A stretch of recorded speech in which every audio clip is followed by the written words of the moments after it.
Halo semuanya, kembali lagi bersama aku Vicky. Di sini aku akan menjadi moderator dalam video Q&A Klimaks.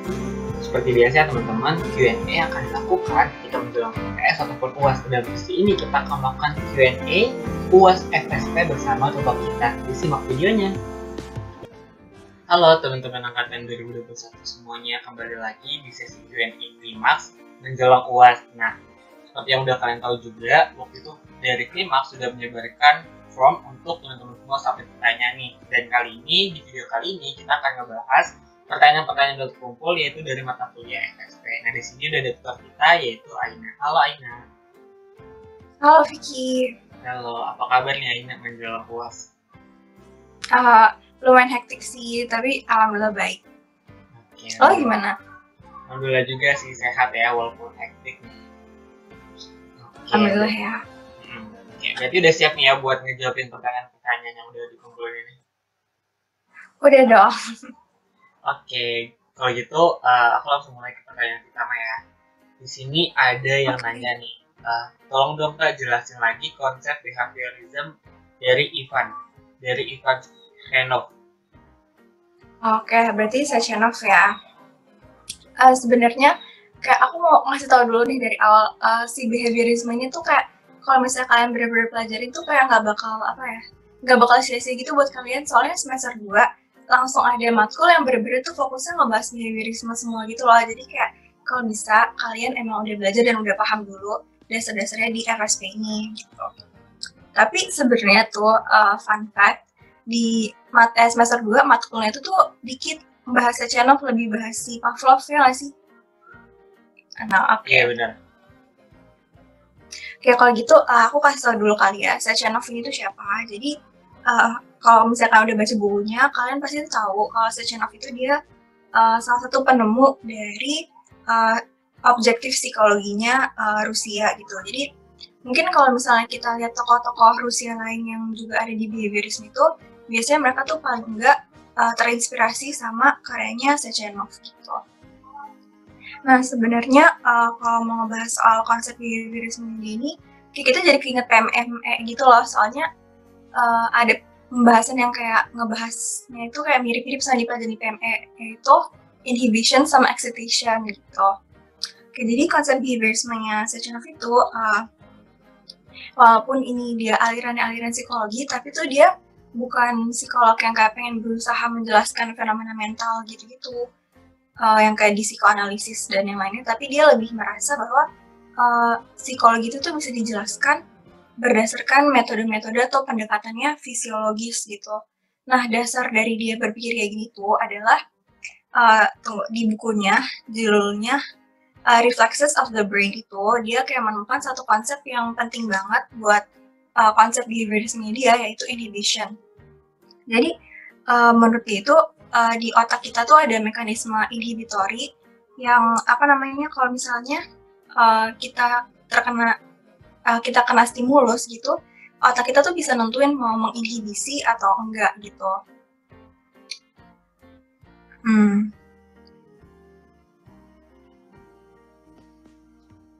Jadi tuh inti dari konsep behaviorismenya dia itu adalah bahwa semua perilaku itu tuh basically refleksif, dan kita tuh bisa jadi kayak semua perilaku kita tuh refleksif dalam arti itu pasti kita di-elicit dulu atau dipicu oleh sebuah stimulus yang bisa eksternal maupun internal gitu loh. Jadi bukannya kita punya mental thoughts yang kayak bikin kita berlaku sesuatu, tapi lebih kayak kita tuh merespon ke sebuah stimulus gitu. Kayak gitu sih intinya dari Sechenov. Oke, berarti kalau misalkan boleh aku simpulin ya, tadi intinya kalau misalkan tentang behaviorisme ini dia tidak menyampingkan hal-hal mental yang tadi, proses mental tadi kayak misalkan perasaan, emosi dan segala macamnya, tapi lebih melakukan pendekatan fisiologis. Terus saya tadi juga sempat disebutin nih kalau misalkan perilaku kita itu muncul karena adanya satu stimulus yang menghasilkan perilaku tersebut. Okay. Ya benar, pokoknya intinya itu perilaku kita tuh semuanya tuh refleks yang dikontrol sama mekanisme inhibitor kita gitu. Oke. Kalau bahasa Sechenov ingat itu sih. Oke, itu udah jelas banget ya tadi. Aku langsung dapat sih intinya apa yang mau disampaikan sama Ina. Semoga teman-teman semua juga ya. Oke, kalau kayak gitu aku masuk ke pertanyaan kedua, yaitu apa sih Kak maksud dari human development is the slow establishment of inhibitory control over reflexive behavior. Ini ada di materi inhibition-nya yang tadi dari tokoh yang tadi juga. Itu gimana ya Kak? Oke.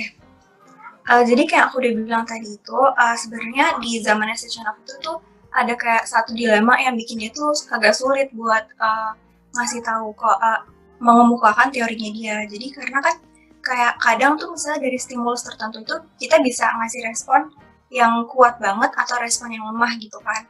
Nah jadi menurut si Sechenov itu di otak kita itu kita menginhibisinya bisa dengan fully inhibiting atau misalnya partially atau bahkan sama sekali nggak diinhibisi gitu. Paham gak sih maksudnya aku ngomong gimana? Paham kok. Paham ya? Oke, aku harap kalian paham deh. Jadi intinya itu maksudnya kenapa dia bilang perkembangan manusia itu adalah kayak perkembangan dari inhibitory control over reflexive behavior itu karena yang tadi udah aku bilang, menurut dia itu semua perilaku atau behavior yang dilakukan manusia itu tuh asalnya tuh sifatnya itu refleksif, jadi karena dipicu stimulus. Nah, dengan salah satu konsepnya dia tadi yaitu inhibitory atau inhibition. Jadi walaupun kita misalnya ada stimulus yang lemah, tapi kita tiba-tiba responnya itu besar atau kuat itu ya berarti karena nggak diinhibisi di otak gitu kan. Pasti udah tau lah ya, udah paham kan di PMM-nya udah belajar kan soal yang kayak inhibition, terus apa sih full potential gitu-gitu kan. Itu kan jadi itu kayak berkesinambungan gitu loh menurut aku sama teorinya si Sechenov ini.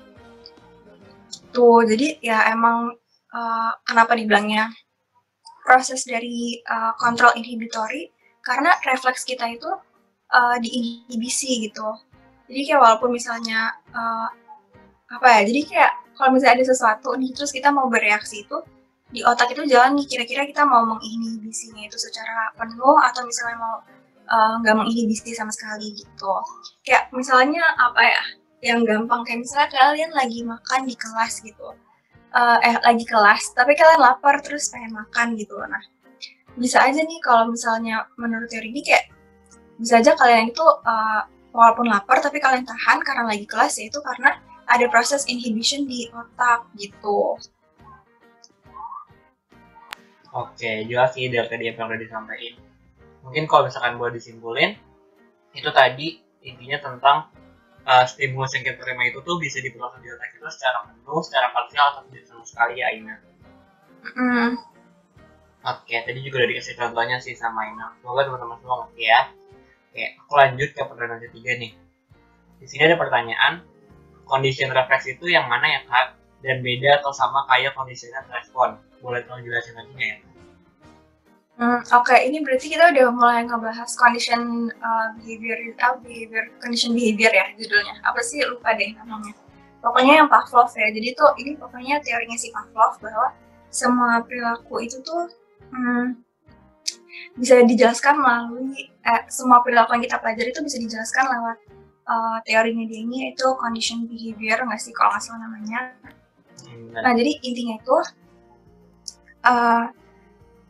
ceritain dulu kali ya cerita soal anjingnya Pavlov.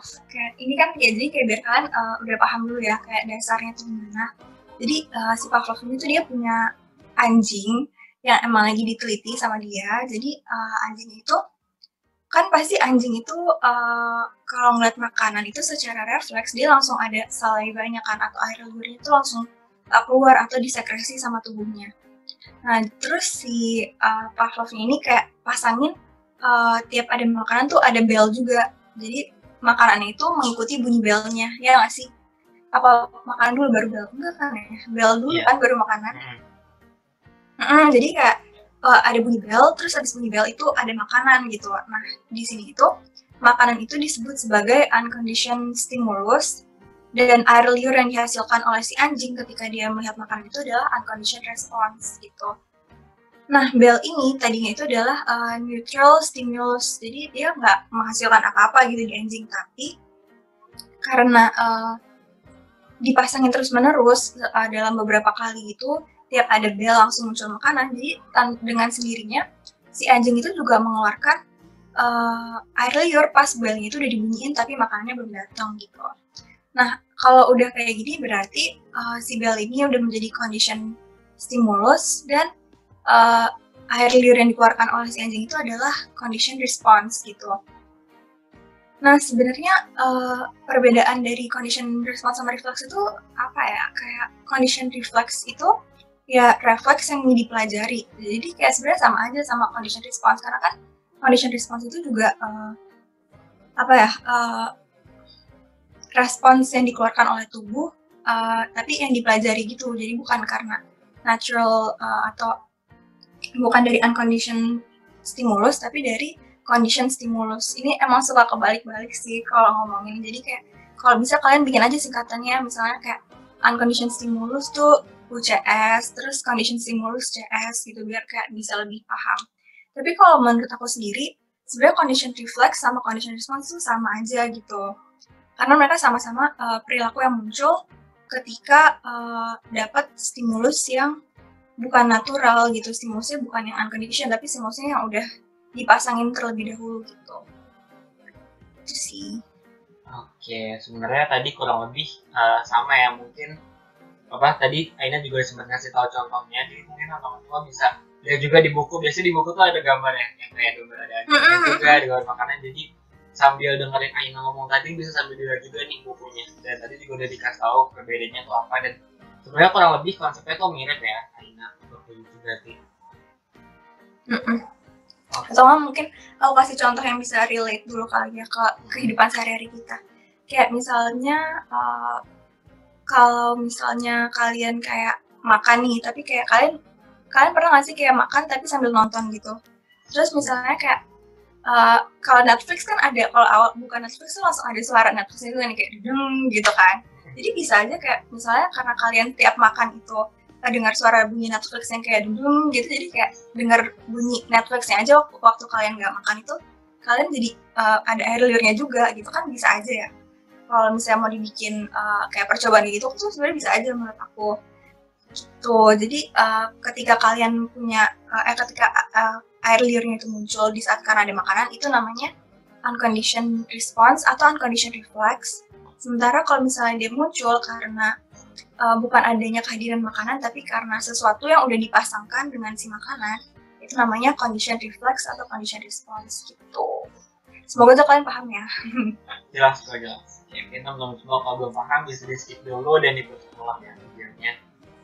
Oke, nih aku mau nanya lagi nih. Boleh dong Kak, tolong jelasin bagaimana contoh-contoh types of behavior-nya dari John Watson. Dan tolong jelasin juga Kak bagaimana perbedaan implicit learned behavior dan implicit unlearned behavior.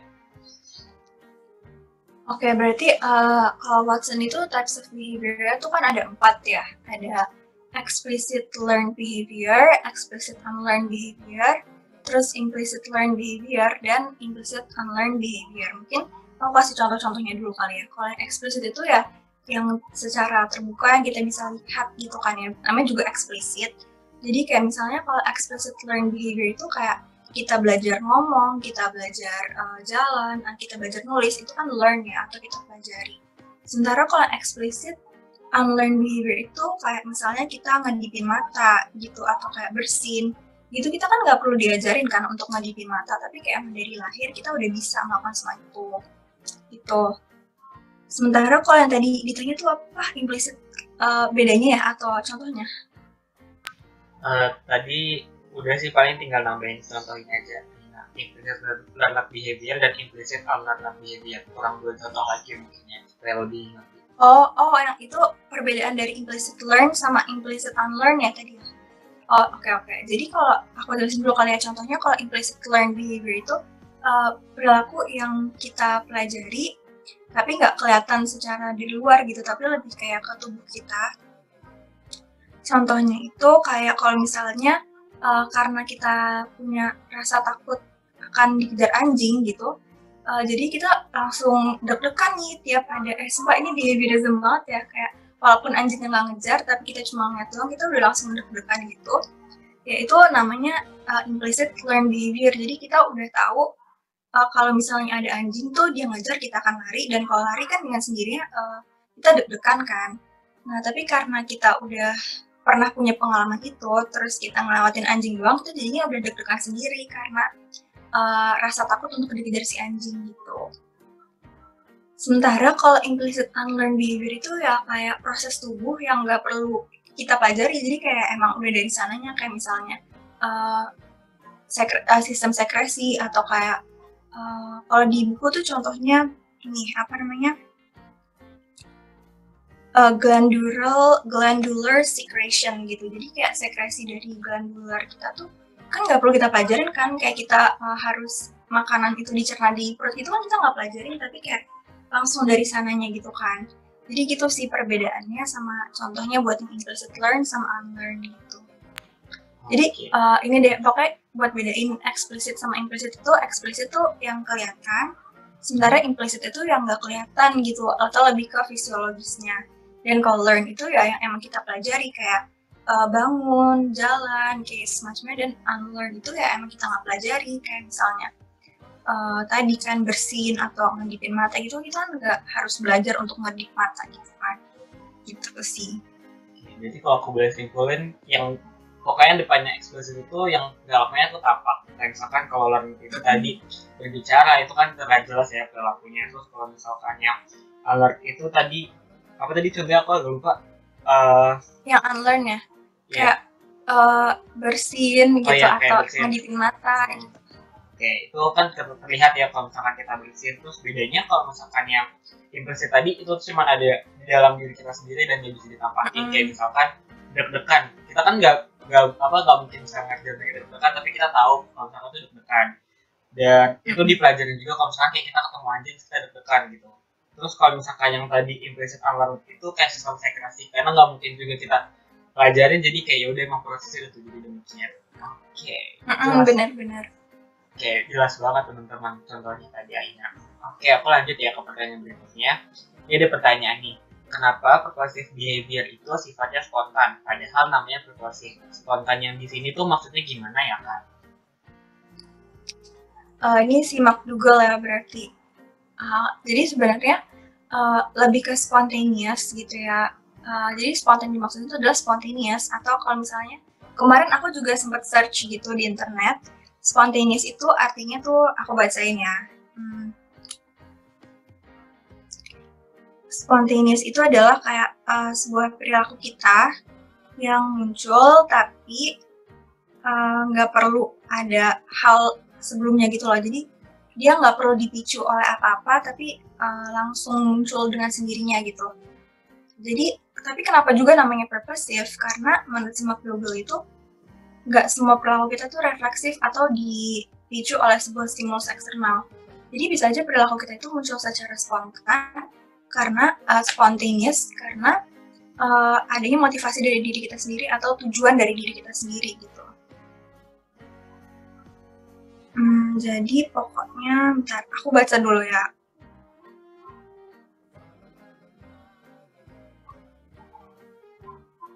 Nah iya, jadi benar kayak kalau misalnya reflexive behavior yang tadi dibahas sama Sechenov atau Pavlov gitu kan, karena misalnya ada suatu stimulus yang memunculkan perilaku itu kan. Nah, kalau menurut simak Google ini, ya bukan karena ada stimulus itu doang loh, tapi bisa juga perilaku kita ini muncul sebagai purposive karena emang dari diri kita punya sebuah tujuan. Misalnya kita punya tujuan mau ambil makan gitu, itu bukan karena dari dalam diri kita, perut kita lapar dan menyuruh kita untuk makan, tapi lebih ke kita lapar deh, pengen makan gitu. Jadi sebenarnya ini masalah perspektif aja sih antara si McDougall dan si Sechenov atau Pavlov yang tadi gitu. Paham gak sih aku ngomong gimana? Jadi ya kan, jadi kayak spontaneous itu karena dia nggak perlu dipicu oleh suatu stimulus gitu, makanya namanya spontaneous, tapi dia tetap purposive karena dia itu goal oriented gitu. Oke. Aku ngerti. Mungkin aku mau ngasih contoh sedikit, tapi mungkin Aina bisa koreksi ya. Kalau misalkan kayak kita lagi nonton nih di bioskop, terus ya udah kita spontan aja buat nyari makanan, jadinya kita beli popcorn. Itu bisa nggak Aina? Itu bisa sih. Jadi kayak maksudnya kalau misalnya dari Sechenov mungkin dia bisa bilang itu tuh kamu beli popcorn karena kamu punya stimulus eksternal, yaitu misalnya ngeliat orang lain makan gitu, jadi kayak dipicu gitu kan ngeliat orang lain makan. Tapi kan bisa aja karena emang dari diri kita sendiri punya tujuan, aku pengen makan supaya nggak lapar nanti di bioskop gitu. Oke, jelas banget ya teman-teman, tadi contohnya juga ada dapat dua contoh, semoga teman-teman semua ngerti. Oke, ini aku ada pertanyaan lagi, tapi ini kayaknya ngambil kutipan ya. Sebentar, aku baca dulu. Ini ada pertanyaan, when two or more instances become associated with a single object or thought, a sentiment is said to exist. Nah, sentimen menurut McDougall di sini maksudnya gimana ya, Kak? Ada di buku Hargen Khan halaman 39. Sebenarnya itu udah kejawab sendiri nggak sih dari quotes yang tadi. Jadi sentimen itu adalah ketika dua atau lebih insting kita itu dipicu oleh sebuah objek, atau tadi kan objek or thought ya kan. Jadi kayak misalnya ada sebuah objek, misalnya kayak ini deh, misalnya kayak ini buat mata gitu kan. Ini misalnya dia ada, terus kita terpicu gitu. Memunculkan dua insting, kayak misalnya insting aku yang pertama, oh aku mau pakai ini biar kelihatan cantik nih di video, atau misalnya oh ini harganya kemarin aku beli misalnya 100.000 nih gitu. Jadi kayak memunculkan nggak hanya satu tapi dua atau lebih instinctual tendencies kita gitu. Itu sih yang disebut sentimen gitu. Oke, jadi singkatnya ini ada satu objek itu bisa memicu dua sentimen kita ya, kayak tadi Aina ngasih contohnya satu benda objek tadi ada kepikiran buat pengen pakai juga, tapi kepikiran juga sebenarnya kayak harga mahal terus kayak sayang gitu buat pakai. Iya, jadi kayak misalnya satu objek tuh nggak harus objek sih, kayak bisa juga kayak pikiran kita atau misalnya kejadian gitu atau situasi gitu, nggak cuma menghasilkan satu instinctual tendency tapi lebih banyak gitu. Soalnya sih McDougall ini kan dia kayak teorinya dia tuh kayak bilang kalau manusia tuh punya insting yang kuat gitu kan, berbeda sama Watson yang bilang kalau insting tuh nggak ada, sebenarnya manusia tuh nggak punya insting gitu. Jadi kayak ya itu sih maksud dia instinctual tuh kayak lebih ke lebih kayak pemikiran yang kita punya gitu loh, sepahaman aku ya. Tapi ntar kalian baca lagi deh kalau aku tahu salah. Oke, dan aku ngerti banget sih, mungkin menurutku bisa cari contoh juga di internet yang berikutnya supaya bisa nambah pemahaman kamu ya. Oke, ini aku lanjut ke pertanyaan berikutnya. Ini pertanyaannya lagi banyak banget yang suka kutip satu kalimat panjang gitu nih. Oke. Aku bacain ya.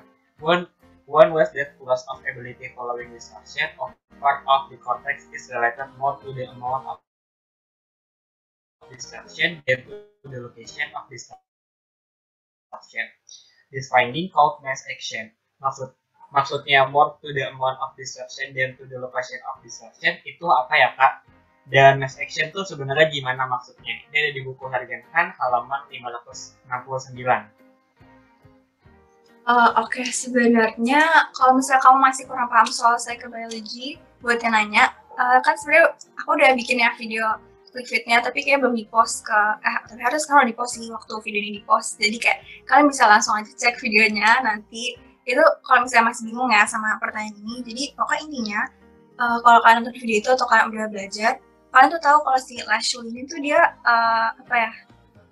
dia kayak punya salah satu konsep, yaitu otak itu tuh switchboard antara hemisfer kanan sama hemisfer kiri gitu. Nah tapi setelah dia melakukan penelitian ternyata tuh konsepnya dia itu malah salah gitu. Ternyata tuh konsepnya yang nggak didukung, yaitu konsep Gestalt. Kalian juga udah belajar Gestalt kan, yang dimana kayak kita itu tuh as the whole dan bukan as its parts gitu. Jadi sama juga di otak itu menurut Gestalt itu kan kayak mereka satu kesatuan gitu, bukan tiap cortical beda gitu. Aduh ini PMM-nya banget sih bahasanya.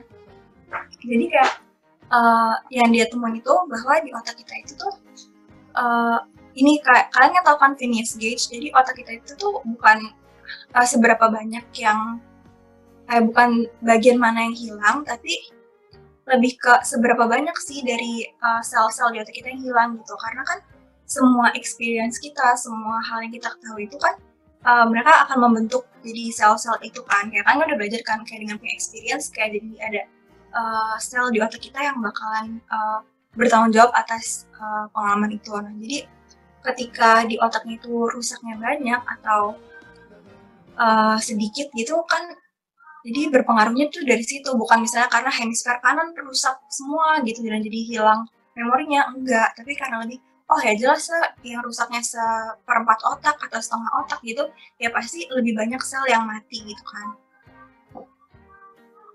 Jadi bukan ke lokasi dari otaknya, tapi lebih ke mass action, yaitu seberapa besar sih dari otak itu yang hancur gitu sel-selnya. Gitu. Berarti ini tadi ada satu juga ya sama Gestalt, kalau misalkan sesuatu itu sebagai satu kesatuan bukan per bagian gitu. Nah sama kayak konsep yang di sini juga, kalau misalkan otak itu tuh bukan bagian-bagiannya sendiri lalu jadi otak, tapi emang ada satu kesatuan itu otak. Jadi kayak tadi Aina ngasih contohnya, kalau misalkan ya yang rusak tuh seberapa banyak yang rusak, kayak bukan bagian apanya yang rusak. Benar. Jadi kayak misalnya aku udah lupa sih sebenarnya bagian-bagian otak tuh apa aja, parah banget udah lupa. Tapi kan kalian masih baru belajar kan di PMME, jadi kayak kalian pasti tahu kan misalnya yang bagian untuk bertanggung jawab untuk indera penglihatan tuh yang mana, indera penciuman yang mana, dan itu mereka tuh biasa saling overlapping gitu. Dan jadi nggak kayak misalnya kalau tiba-tiba aku nggak tahu nih misalnya bagian mata di belakang sini gitu, misalnya dia rusak gitu, terus bukan berarti kayak karena dia di sini rusak itu langsung jadi nggak bisa ngeliat, tapi lebih ke seberapa banyak sih yang rusak gitu. Kayak misalnya walaupun yang kena itu di bagian sini, tapi kayak malahan sel-sel otaknya banyak yang hilang gitu, ya itu sama aja bisa mengakibatkan kerusakan di mata gitu. Jadi nggak harus karena otaknya tuh di sini nih tempatnya, jadi bukan kayak gitu gitu. Oke, jelas ya, berarti teman-teman semua udah dikasih penjelasan juga nih kan. Oke, aku lanjut ke pertanyaan 2 terakhir itu. Ini ada pertanyaan, Kak tolong jelasin lagi sel assembly dan sekuensisnya dari Donald Hebb dong, dan gimana dua-duanya bisa berkaitan. Karena masih bingung nih yang nanya kayaknya. Oke. Sama, ini ntar bisa juga kayak kalian tonton di video yang soal psikobiologi ya. Jadi si Hebb ini kan ada cell assembly sama phase sequence. Kayak kalau misalnya singkat aku tuh dulu di PPT-nya yang di-share sama tim pengajar itu ada gambar pensil, misalnya kayak aku punya eyeliner. Jadi ini yang di bagian atas itu dia bikin cell assembly sendiri, misalnya cell assembly A. Terus yang bagian tengah itu membentuk cell assembly B, dan yang paling bawah ini membentuk cell assembly C gitu. Nah, jadi cell assembly itu adalah ketika neuron-neuron di otak itu mereka saling firing sih bahasanya ya, kalau kayak neuron itu. Jadi mereka saling merespon ke sebuah experience, yaitu experience-nya adalah melihat si eyeliner ini gitu. Nah, tapi Kak, mereka melihatnya dari satu part, ini ada beberapa banyak neuron yang bertanggung jawab untuk atas sini, terus ada juga yang bertanggung jawab untuk di yang bagian tengah, dan ada bagian ujung gitu. Nah, terus dari cell assembly itu, karena mereka kan akhirnya akan jadi dekatan, dan mereka akhirnya akan berkumpul membentuk sebuah phase sequence gitu. Jadi, phase sequence itu adalah ketika kita ngeliat cell assembly-nya itu dari yang A, terus ke B, terus ke C gitu kan, sequence gitu kan, berarti ada urutan gitu. Nah, jadi intinya itu phase sequence itu tuh mereka terdiri dari cell assembly, dan cell assembly ini adalah ya kayak namanya cell assembly, yaitu kayak perkumpulan dari sel-sel atau dari neuron-neuron yang membentuk suatu pengalaman tertentu gitu. Oke, berarti intinya tadi kalau misalkan boleh kurang sedikit itu si cell assembly itu tuh kumpulan dari sel-sel tadi. Kayak misalkan tadi pensil ya ada bagiannya sendiri kayak misalkan A, B, C. Kita melihat A-nya dulu, B-nya dulu, dan C dulu, nanti lama-lama diproses kemudian jadi satu kesatuan. Nah, buat proses itu tuh bisa istilahnya kayak yang sekuensis tadi ya, jadi kayak ada urutannya gitu ya kayaknya. Iya benar, pokoknya ini neurological banget sih bahasannya. Jadi kayak kalau misalnya kalian jago PMME pasti kalian kayak paham ini yang diomongin sama si Hebb tuh apa gitu sih. Oke, kita udah masuk ke pertanyaan terakhir nih Aina. Ini ada pertanyaan ini. Oke. Tips and trick menghadapi UAS FSP, Kak. Oke, jujur ini aku pas UAS FSP kemarin tuh rada blank karena aku lebih fokus belajar ke sejarahnya daripada filsafat. Tapi ternyata menurut aku di soalnya itu lebih ke 40%, bahkan 30% sih menurut aku yang bagian FSP, dan sisanya itu yang bagian sejarah itu filsafat.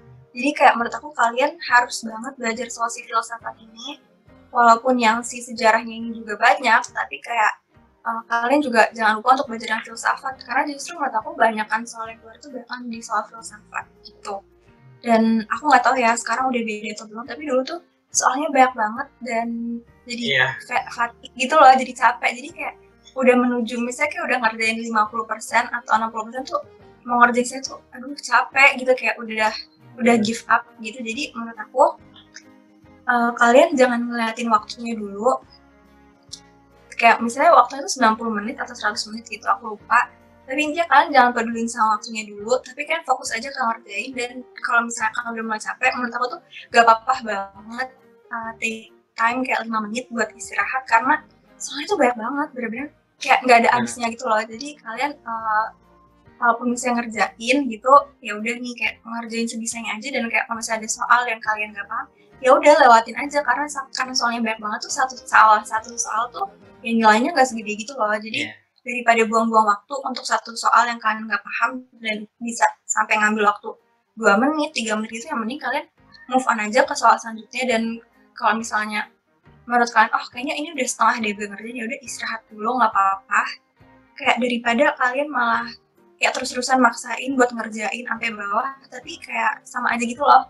Karena aku tuh kayak gitu dulu, karena kayak aku kayak kepacu sama jam gitu, kayak takut banget aku telat. Aku jadi kayak buru-buru ngerjain sampai saking saking banyaknya tuh baca soal, aku sampai kayak udah lemes dan kayak udah nggak peduli gitu kalau salah. Jadi aku kayak udah nggak salah aja gitu. Nggak sih Fik, kayak semua orang yang ngerjain FSP tuh pasti kayak aduh ini banyak banget soalnya capek, jadi kayak ngasal gitu. Nah tapi menurut aku jangan, karena apa ya, kayak ntar kalian tuh kaget sendiri kalau ngeliat nilainya, karena kayak wow ternyata dengan ngasal dapet nilai segini kan kayak sakit hati juga kan. Kayak apalagi kalau misalnya kalian udah belajar tapi hanya karena kalian capek terus jadi ngerjainnya kurang maksimal gitu, ya menurut aku tuh istirahat aja, misalnya kayak 5 menit atau berapa menit gitu. Karena pas aku kemarin ngerjain juga, karena walaupun aku kayak karena aku emang buru-buru, dan pas terakhir ngerjain soal terakhir itu aku masih punya ada waktu kayak 20 menit 15 menitan gitu deh kalau nggak salah. Jadi kayak ya udah kalian di tengah ambil aja waktu istirahat, kayak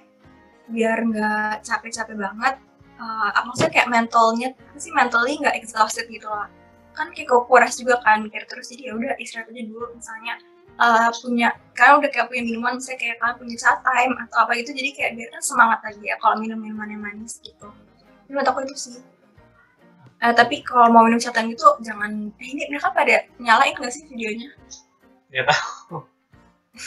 Kalau misalnya on cam jangan minum catan. Yang penting ada air putih sih, paling nggak air putih gitu. Atau enggak mungkin permen juga nggak apa sih menurut aku. Yang penting jadi kayak jadi kayak santai gitu. Karena kita tahu kan pasti kalau ngerti itu pasti deg-degan gitu kan. Nah padahal tuh kalau deg-degan tuh jadi makin lemes gitu badannya. Jadi ya udah santai aja gitu sih menurut aku. Yang penting udah belajar udah bisa sih. Oke, bener banget ya. Semoga teman-teman semua nih bisa nerapin ya, karena biasanya lawannya tuh lebih dari 60 ke atas ya, bisa kayak kalau nggak salah 100. Lebih dari 100 nggak sih Fik? Iya kayak segitu. Waktunya juga agak terbatas, agak misalkan jumlah soal 100, biasanya waktunya dekat-dekat segitu. Jadi bisa santai aja. Kadang kan juga ada kayaknya kita baca soal bisa langsung baca cepat, kita langsung nemu jawabannya. Jadi itu iya benar-benar. Itu juga. Benar-benar. Biasanya ada enaknya juga karena ada variasi soalnya juga, ada yang benar salah, menjodohkan dan segala macamnya. Itu biasanya bisa ngebuat kita lebih tenang, karena dan kayak gitu kan kita jadi bisa menganalisis kira-kira jawabannya benar. Oke. Kalau kayak gitu, ini udah karena udah pertanyaan terakhir juga, aku mau ngucapin terima kasih nih buat Aina. Jadi selama 1 semester ini udah nemenin teman-teman semua belajar FSP di video-video berikut sebelumnya. Ada UTS juga, kemudian mau UAS juga. Bisa banget ditonton video-video yang udah dibuat sama Aina di kanal YouTube BEM Fakultas Psikologi ini. Terus dilihat juga ya, di-review lagi videonya. Jangan lupa baca buku, sama jangan lupa nonton Q&A ini ya. Diulang-ulang lagi aja kalau belum. Oke, kalau gitu terima kasih Aina sekali lagi. Semoga teman-teman semua bisa menghadapi UAS FSP dengan sangat baik. Oke, sampai jumpa di lecture berikutnya. Oke, thank you juga ya Fik. Iya. Aku kayak mau bilang thank you sih buat yang udah nonton video itu, karena jadi kayak bikin aku tuh kadang suka males juga, karena kan ada hektik juga dan kadang kayak harus bikin video lagi ya. Tapi kayak kalau misalnya kamu ngeliat ada view-nya kayak ada 40 orang atau bahkan 100 orang tuh kayak, oh ternyata video aku tuh bisa ngebantu sebanyak orang ini loh gitu, kayak walaupun emang yang 40 orang sih, tapi kan 40 orang yang Itu kebantu banyak gak sih, sih? banyak. Jadi aku kayak tiap ngeliat, oh kayaknya emang mereka tuh kayaknya tuh butuh gitu loh bisa sama ClickFit aku, jadi aku ya semangat lagi buat bikin ClickFit biar bisa ngebantu kalian, dan aku harap ClickFit aku videonya nggak membingungkan dan membantu kalian ya, semoga bermanfaat buat kalian. Thank you, kasih Fik. Sampai jumpa semuanya. Dadah.